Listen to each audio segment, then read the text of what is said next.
सारनिफ्राय मिथिनो थाखाय आखायाव लागोन जिहेतु बिटिआर गोजोन गोरोबथा जाबाय बे गोजोन गोरोबथाखौ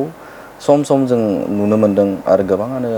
खायसे खायसे लिडारफोराबो बे बाथ्राखौ बुंदों जे बिटिआर गोजोन गोरोबथाया खोमसियाव खालामनाय गोरोबथा होनना बुंदों बे गोरोबथाया गनायजाथाव नङा होननानै बुंदों गोरोन्थियावसो खालामनाय होननानै बुंदों मा बुंगोन सार बे समाव जुदि गोरोन्थियाव खालामदोंबा बे जाय बुंदों आं मिथिगौ सोर सासे लिडारा बुंदों अपोजिशननि टप लिडाराबो बुंदों बे गावनो गोरोन्थि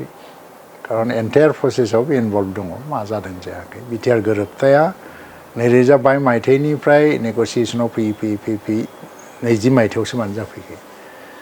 सिगांथ' दा बिथां हाग्रामा महिलारिखौनो फोथायनानै एनडिएफबिआ मोनसे बिएनसिबो दालायलायदोंमोन बड' नेशनेल कनफारेन्स पिस प्रसेसखौ आवगायलांनो नाथाय बिएनसिनि सायाव फोथायनाय गोमानानै मानो ओंखारबोफिनखो एनडिएफबिआ बे मोनसे सोंलु थाबाय आंनाव मा खारनाव हाग्रामाया मानो बे फोथायनायखौ लाखिनो हालिया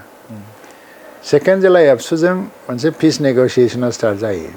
बेखौ सेबटेज खालामनो थाखाय गोबां राजनैतिक खैसार खालामबाय बेखौ मानो खालामनाय जाया थार्डआव जेला एकर्ड जायो बे वेल कनसार्न बिटिसि चिफ हिसाबै बेनोबो गभर्नमेन्ट अफ इन्डियाया एकर्डनि कपिखौ गासिबो देखायजोबदों रन्जन दैमारिनोबो देखायदों गबिन्दनो देखायदों प्रमदआ मिथिगौ नेगसिएसनाव जाय दङ आंथ' एसे बाहेरानिफ्राय स्ट्रेटेजिक सापर्टल' खालामबाय थादों आङो एक्सुवेल जि पेपार वार्क माबा माबि आं बहाय एसेबां हाबसनाखैबो बबे माबायाव स्ट्रेटेजिक सापर्टखौ आं खालामबाय थादों गभर्नमेन्ट लेभेलाव मोनसे लियासन बबेबा गेप जायोबा स्टेलमेट जायोबा आं बेखौ फोजोबनो नाजाबाय थादों आंनि कन्ट्रिबिउसना बाहाय जेसेबां दं गैया बेखौ मानसिफ्रा बुंगोन बाहाय दा बे खोमसियाव खालामनाय गोरोबथा होननानै जायफ्रा बुंनो नाजादों बे बाथ्राया जारिमिना बेखौ रं प्रुफ खालामहैगोन आरो देनां बिसोर लाजिहैनांगोन गासिबो आरो हाग्रामा महिलारिया बुंदों हाग्रामा महिलारिया जुदि बेखौ खोमसियाव खालामनाय एकर्ड होनना बुंदोंबा बियो गावनि लिडारशिपनि सायाव मोनसे कुइसन खालामनानै लाबाय जे